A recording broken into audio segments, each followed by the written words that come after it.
মাধ্যমিক ভূগোল সাজেশন দ্বিতীয় অধ্যায় নাম হচ্ছে বায়ুমণ্ডল। এই বায়ুমণ্ডল অধ্যায় থেকে 5 মার্কের প্রশ্ন কি কি পড়তে হবে, 3 মার্কের কোশ্চেন কি কি পড়তে হবে, এবং এই বায়ুমণ্ডল অধ্যায় থেকে তোমাদের হচ্ছে 2 মার্কের কোশ্চেন কি কি পড়তে হবে, সবকিছুই আজকের এই ভিডিও ক্লাসটিতে আমি তোমাদের কিন্তু দেখাবো।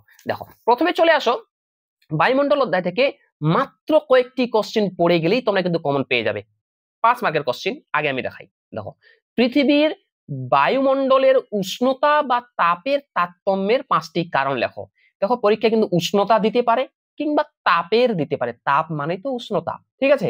আর একটা তারতম্যের কারণ যেটা হয় বা যাকে বলা হয় তারতম্যের কারণ, সেটাই কিন্তু নিয়ন্ত্রক।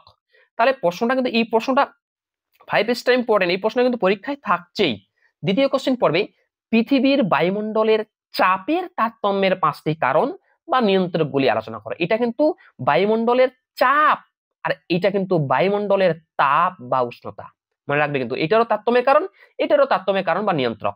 নেক্সট 3 নম্বর কোশ্চেন পড়বে এখান থেকে পরিচলন বৃষ্টিপাত ও শৈলক্ষয় বৃষ্টিপাত কিভাবে সৃষ্টি হয় চিত্র সহ আলোচনা করো। ওকে, এবং 4 নম্বর কোশ্চেন পড়বে নিরক্ষীয় নিম্নচাপ বলয়ের চিত্র সহ পরিচয় দাও। এই 4টা কোশ্চেন পড়ে গেলেই এই অধ্যায় থেকে তোমরা কিন্তু একটা প্রশ্ন টেস্ট ও ফাইনাল পরীক্ষা একটা কমন পেয়ে যাবে। এরপর চলে আসো এই বায়ুমণ্ডল অধ্যায় থেকে 3 মার্কের কোশ্চেন কি কি পড়বে সেটা দেখে নাও। দেখো, 3 মার্কের কোশ্চেন পড়বে প্রথম কোশ্চেন ওজোন স্তর বিনাশের প্রভাবগুলি আলোচনা করবা। অর্থাৎ ওজোন স্তর যে অবক্ষয় হয় বা ধ্বংস হয় বা ক্ষয় হয় বা বিনাশ হয়, এই বিনাশের ফলে কি হয় সেগুলি লেখো। ওকে, নেক্সট 2 নম্বর কোশ্চেন পড়বে ট্রপোস্ফিয়ারের উচ্চতা বৃদ্ধিতে উষ্ণতা কমে যায় কেন। এই দুটি কোশ্চেন ভালোভাবে পড়বে। এরপরে এই বায়ুমণ্ডল অধ্যায় থেকে 3 মার্কের কোশ্চেন পড়বে, এটা যে 3 মার্কের কোশ্চেন পড়বে বায়ুমণ্ডল উত্তপ্ত হওয়ার পদ্ধতিগুলি লেখো। বায়ুমণ্ডল উত্তপ্ত হওয়ার পদ্ধতিগুলি লেখো। নেক্সট কোশ্চেন পড়বে নিরক্ষীয় জলবায়ুর বৈশিষ্ট্যগুলি লেখো। নেক্সট, নিরক্ষীয় অঞ্চলে প্রতিদিন বিকেলের দিকে পরিচলন বৃষ্টিপাত হয় কেন। এই প্রশ্ন মোটামুটি ইম্পর্টেন্ট 5 নাম্বারটা। 6 নম্বর কোশ্চেনটা পড়বে ভারতে মৌসুমী বায়ুর সঙ্গে এল নিনোর মধ্যে সম্পর্ক কি, বা ভারতের মৌসুমী বায়ুর উপর এল নিনোর প্রভাব। এইভাবে একটা প্রশ্ন কিন্তু দিতে পারে, এই প্রশ্নটা ভালো করে পড়বে। এবার এই অধ্যায় থেকে কিছু পার্থক্য পড়তে হবে। সেই পার্থক্যগুলি কি? প্রথম কোশ্চেন পড়বে সমুদ্র বায়ু ও স্থল বায়ুর মধ্যে পার্থক্য।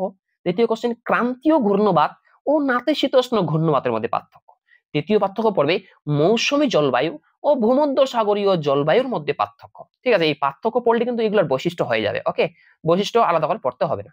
নেক্সট, পরিচলন বৃষ্টিপাত ও শৈলক্ষয় বৃষ্টিপাতের মধ্যে পার্থক্য, এবং ট্রপোস্ফিয়ার ও স্ট্র্যাটোস্ফিয়ারের মধ্যে পার্থক্য। তবে এই পার্থক্যটি ট্রপোস্ফিয়ার ও স্ট্র্যাটোস্ফিয়ার পার্থক্যটি, এই পার্থক্যটি না পড়লেও হবে।